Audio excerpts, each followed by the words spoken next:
Hello everyone, LRon here with video 25 of my Postal 2 OT8 guide. So the meat world has put me in quite a low health situation, partially due to the fact that I'm overzealous with my boomerang machete. But now I get to really see it fly. Although not in this particular situation, we gotta wait for these guys. And I'm still boomeranging. So it's obviously a swinging moment, but there we go.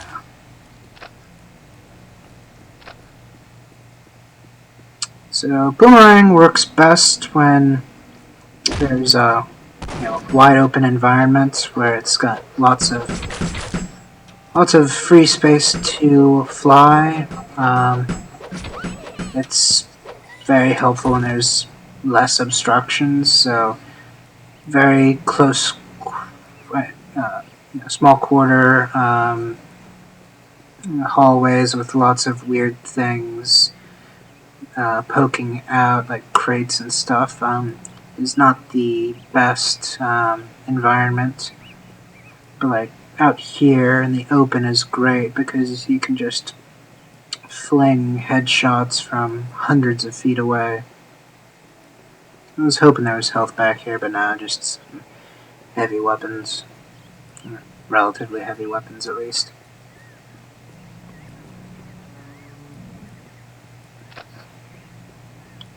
And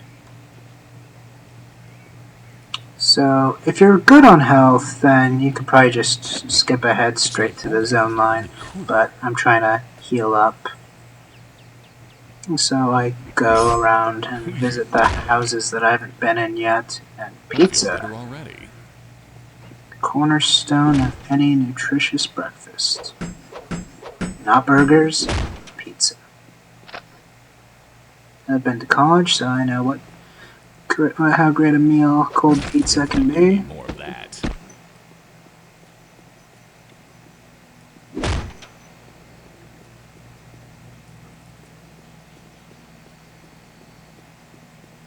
It's definitely a much better breakfast than ramen, that's for sure.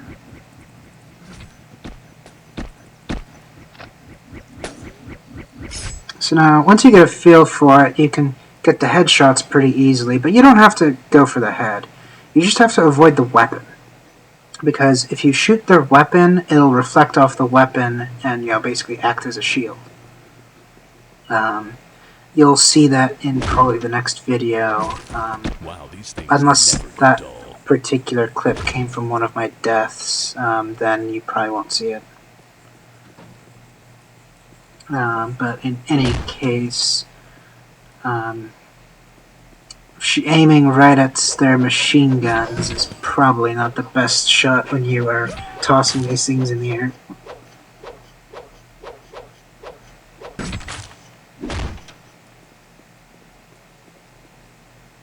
But yeah, I mean, I gotta find more of that good stuff. If you get them in the middle of the torso, you cut them in half. You get them on a limb, they lose a limb.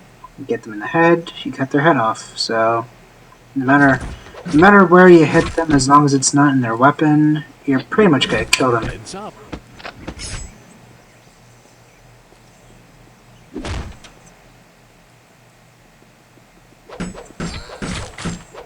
So I just sliced that guy up through the door.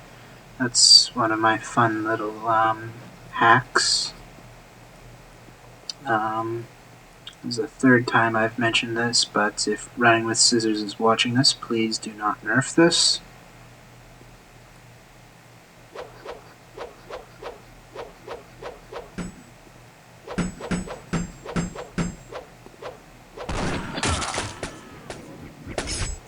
There it is.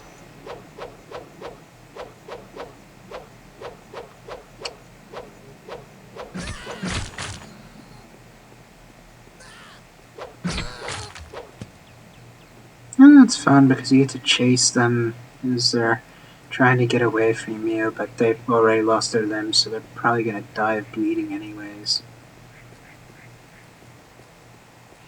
Or if you have bigger fish to fry, you can always ignore them and let them bleed to death. It's always fun too. And someone's coming, so I'm gonna let them come to me. Nice little boxes like this are great because you're able to fight them when they can't fight you.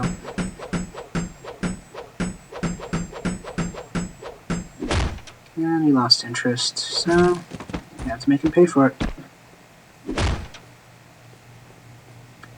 Not that I'm a particularly interesting person, you know, I expect people to lose interest in me, but I feel better already.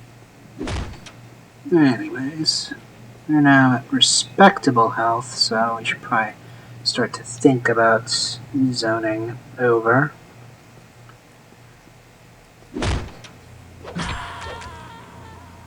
I gotta find more of that good stuff. And rednecks. I wonder if this thing would cut through a tin can and still make julienne fries. They got a sniper rifle, that's going to help us later on. I feel better already.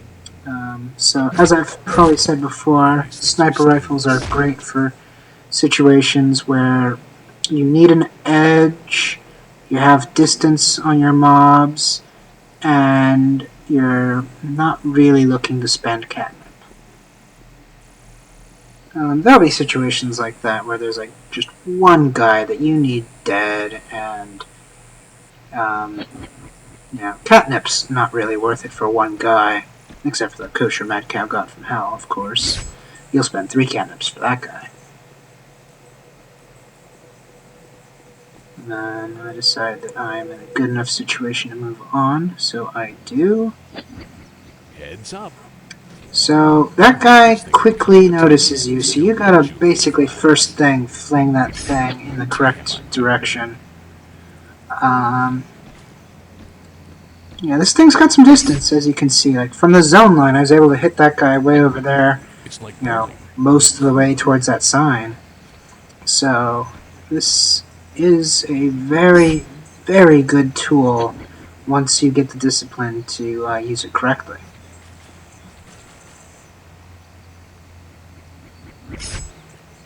And then also, heads up. you've probably noticed, it makes me a ton more bold than I have been before as well. Which will save you a few hours, once you are good at this, because, crouching around and waiting for people and shooting them, it's all fine and safe and all, but the machete speeds this process up by a ton.